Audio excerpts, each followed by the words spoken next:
અત્યંત ભવ્ય આયોજન વર્લ્ડ સંકન સિટી ડે પર યોજાશે વિશેષ કાર્યક્રમ। શ્રી કૃષ્ણની ડૂબેલી દ્વારકાના સાનિધ્યે શ્રી કૃષ્ણ જલાજપ દીક્ષા 7 સ્કૂબા ડાઇવર્સ દરિયાની અંદર બેસીને કૃષ્ણ મંત્રના જાપ કરશે। જય દ્વારકા અભિયાન અંતર્ગત કાર્યક્રમનું આયોજન સતત 15 મિનિટ સુધી ડાઇવર્સ રહેશે પાણીની અંદર। ઇન્ડિયન બુક ઓફ રેકોર્ડ્સમાં સ્થાન મળી શકે છે। કેન્દ્રીય અને રાજ્યના પ્રવાસન મંત્રાલય દ્વારા સહકાર મળશે।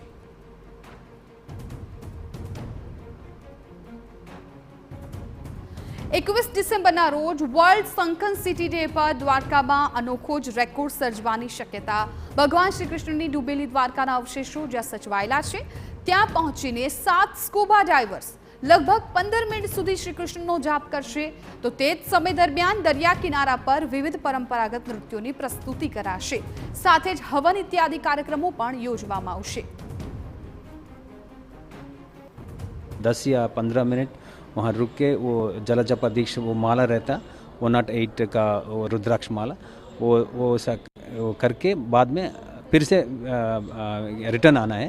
तो इसके लिए तो 1 आवर से 1.5 आवर ये क्लाइमेट के ऊपर वो वाटर वेव्स के ऊपर रहता है।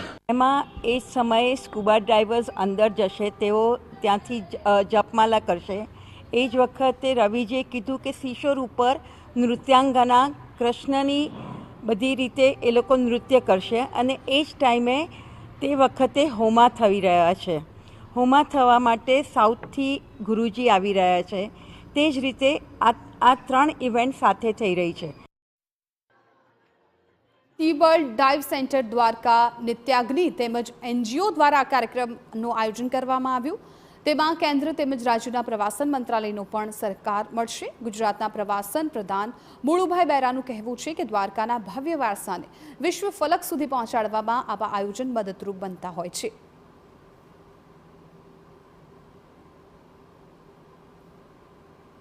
સમુદ્રમાં જે ડૂબેલી દ્વારકાની પ્રાચીન નગરી છે એના માટે એને ફરીથી દુનિયા સમક્ષ લાવવા માટે પ્રાચીન વિશ્વની જે દ્વારકાની રાજધાની જે સમુદ્રમાં જે આપણો વારસો છે એને ફરીથી દુનિયા સમક્ષ લાવવા માટેના પ્રયત્નો અને પ્રાચીન દ્વારકા જેના અવશેષો પણ મળેલા છે એ લોકો ત્યાં દર્શન કરી શકે, એ જઈ શકે એના માટે પ્રયત્નો કરવામાં આવે એ ખૂબ જરૂરી છે। 2025માં વિશેષ આયોજન વિશ્વભરના ડૂબી ગયેલા નગરોની થીમ વિશેષ આયોજન 700 લોકો બનાવશે દુનિયાની સૌથી મોટો વર્લ્ડ ફ્લોટિંગ લોગો।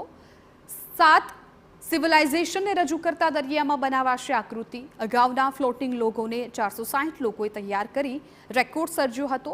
ફેબ્રુઆરી 2025માં વર્લ્ડ ફ્લોટિંગ લોગો માટે 700 લોકો એકઠા થશે। 100 લોકોનું જૂથ એક નગરને પ્રસ્તુત કરશે। વિશ્વની ડૂબેલી કુલ 15 નગર રચનાને કાર્યક્રમ થકી વિશ્વ સમક્ષ મુકાશે। વિશ્વની ડૂબેલી 15 નગર રચના પૈકી સૌથી પ્રાચીન મનાય છે દ્વારકા।